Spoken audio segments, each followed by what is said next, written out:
we as Indians have to be very careful on who does data belong to. And that is a debate we have a problem with. The LLM models which exist worldwide are far superior than the Indian models. Unfortunately, in India, and I am to blame for that, and Indian IT is to blame, we never develop products. So therefore, we do not have SLMs and LLMs which are world class. So on one side, we have global LLM products, which they are coming to India and training on our Indian data. Should we allow that? Should we not allow that? But on the other side, if we don't allow that, then we have the data, but we don't have the LLM models. So how do we encourage technology companies to develop the LLM model? The amount of investment in technology over the last 20 years has grown on an average worldwide at about 7 or 8% year on year.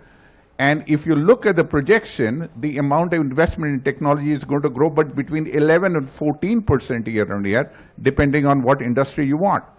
So on one side, we are automating a lot. On the other side, the investment in technology is going up. So what does it mean? What it means is there is a significant change in skills, exactly the way it happened in the industrial age, that we needed what we call sub-skills. In the AI age, we need what we call the macro skills. What does that mean? That means that having a knowledge of something or being able to do a sub-skill is passé, it is not needed. To be able to reimagine, or I call them reimagineer, to problem solve and to imagine a solution of a problem which nobody else has been able to solve is the new skill which is required. Third point.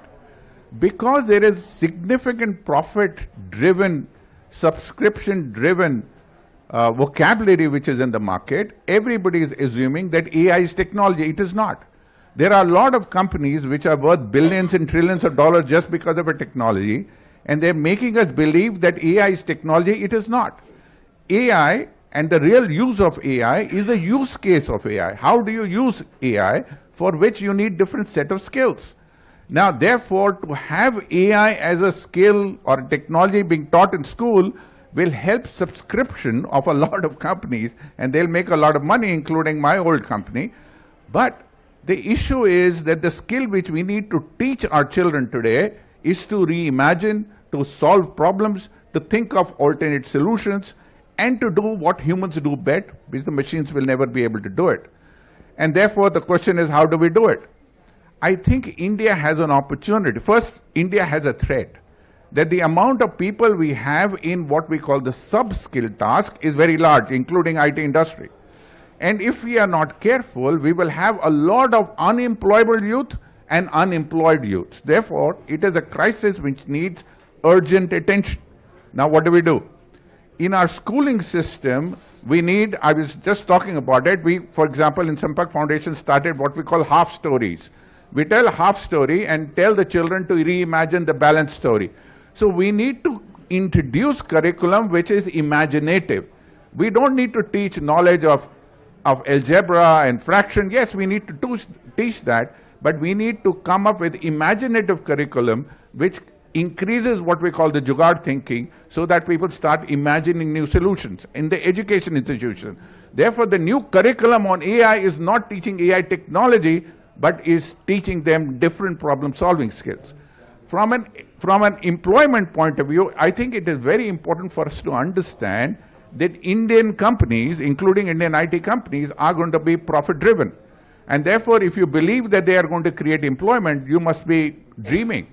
So therefore, the question is, how do we create employment in this environment? And that employment comes from mass-scale startups, which is what this government is already doing. So how do we create new sets of people who are trying to solve new sets of problems, not new sets of technology?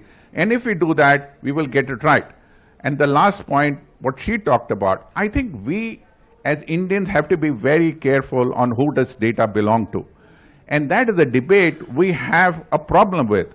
The LLM models which exist worldwide are far superior than the Indian models. Unfortunately, in India, and I am to blame for that, and Indian IT is to blame, we never develop products. So therefore, we do not have SLMs and LLMs which are world class. So on one side, we have global LLM products, which they are coming to India and training on our Indian data. Should we allow that? Should we not allow that?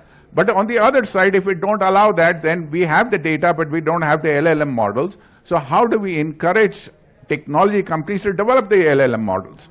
And therefore, this needs radical strategic thinking and a very important aspect. Otherwise, we will either give up our data, and I must remind you, I come from a time when the computer industry came in and Microsoft DOS operating system was thrown free in this country, and HCL had an operating system, Infosys had an operating system, TCS had an operating system, all of us had an operating system, but Microsoft came in and the DOS was pirated and everybody had a PC with the pirated DOS. What happened?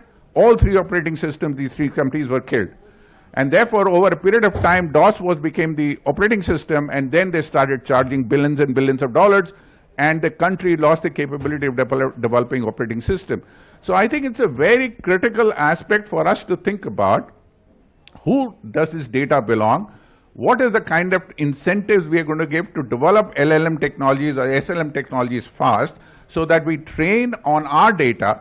Otherwise, an LLM will come in with our data and we'll immediately see return and we'll celebrate and we will do all these kind of press releases.